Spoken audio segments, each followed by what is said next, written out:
하루의 주요 뉴스들을 미리 살펴보는 보도국 AM, PM입니다. 2016년 3월 18일 금요일, 놓치지 말아야 할 일정 함께 살펴보시죠. 오전 9시 국회에서는 새누리당 긴급 최고위원회가 열립니다. 새누리당은 현재 20대 총선 공천을 놓고 이 친박계와 비박계가 정면 충돌하고 있는 상황입니다. 오늘 긴급 최고위원회에서는 공천안이 추가로 논의될 전망이라 벌써부터 긴장감이 흐르고 있습니다. 김무성 새누리당 대표와 친박계 최고위원들은 이미 한 차례 설전을 벌인 바 있습니다.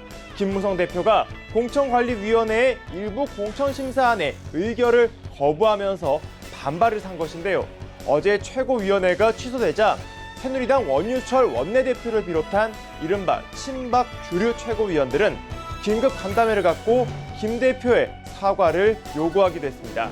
이 원 원내대표는 공천관리위에서 결정된 경선 지역과 단수 추천 지역에 대한 최고위원회 의결 과정에서 이 정회가 됐는데 정회 중에 당대표가 기자회견을 한 것은 적절치 못했다고 지적했습니다. 그러면서 김 대표가 최고위에 사과를 해야 한다는 최고위원들의 공감대가 있었다고 공격하기도 했습니다. 그러나 김 대표는 국회에서 기자들과 만난 자리에서 원 원내대표 등의 사과 요구에 대해 사과할 일이 아니다라고 잘라 말하기도 했습니다. 새누리당 집안 싸움이 점차 격화되면서 오늘 최고위원회는 또 한 번의 갈등이 나오는 것 아니냐는 의견이 나오고 있습니다. 특히 비박계 유승민 의원의 공천을 놓고 의견 충돌이 이어지고 있는 것으로 알려졌는데요. 과연 새누리당은 총선을 앞두고 어떤 결정을 내릴지 지켜봐야겠습니다. 오전 9시 20분 우리 측 북핵 6자 회담 수석 대표인 김홍균 외교부 한반도 평화교섭 본부장이 중국으로 떠납니다. 김 본부장은 중국 베이징을 방문해 중국 측 수석 대표인 우다웨이 외교부 한반도 사무특별대표와 회동할 예정입니다. 이 조준혁 외교부 대변인은 어제 정례 브리핑에서 김 본부장이 우 대표를 만나 한반도 정세에 대한 평가를 중국 측과 공유한 한편 안보리 결의의 충실한 이행을 포함한 한중 간 전략적 협력 방안에 대해 논의할 예정이라고 밝혔습니다. 그러면서 지난주 한미 협의에 이은 한중 협의로 한미중 3국이 북핵 문제에 대응해 긴밀히 협력해 나가는데 기여할 것으로 기대된다고 설명했습니다. 현재 북한은 핵무기를 꾸준히 언급하면서 무력 시위를 벌이고 있는 상황이죠. 여기에 우리나라를 비롯한 국제사회는 대북 제재의 강도를 높이면서 압박하고 있습니다. 한미중 3국은 북한의 비핵화가 필요하다는데 이견이 없는 상황입니다. 하지만 중국은 우리나라와 미국과 다르게 제재 집중과 동시에 대화 복귀도 강하게 원하고 있습니다. 미묘한 온도차를 보이는 것인데요.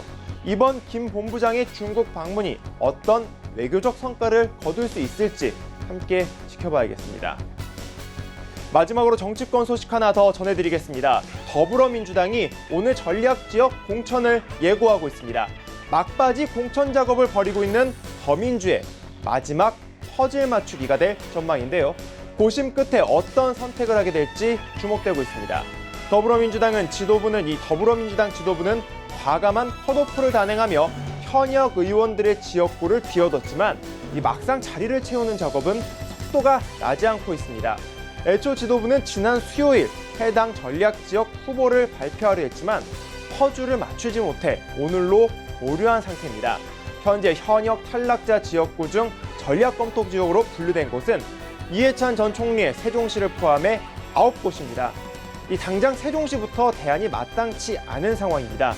일부에선 충남 지역의 다른 의원들의 세종 투입을 고려했다거나 박찬호를 포함한 스포츠 스타의 이름까지 오르내리는 것도 이런 인력난을 반영한 것으로 보입니다. 상황이 이렇다 보니 더민주는 탈당을 결심한 진영 전 보건복지부 장관을 포함해 공천 갈등으로 새누리당을 떠난 여권 인사들과의 접촉도 열어두는 모습입니다. 당의 한 관계자는 조홍천 전 청와대 비서관처럼 여권 출신 인사라고 배척할 필요는 없다고 말하기도 했습니다. 이제 총선까지 시간이 얼마 남지 않은 만큼 고민의 시간도 길어질 수 없는 상황인데요. 깜짝 인사가 나올 수 있을까요? 오늘 준비한 소식은 여기까지입니다. 지금까지 보도국 AM, TM이었습니다.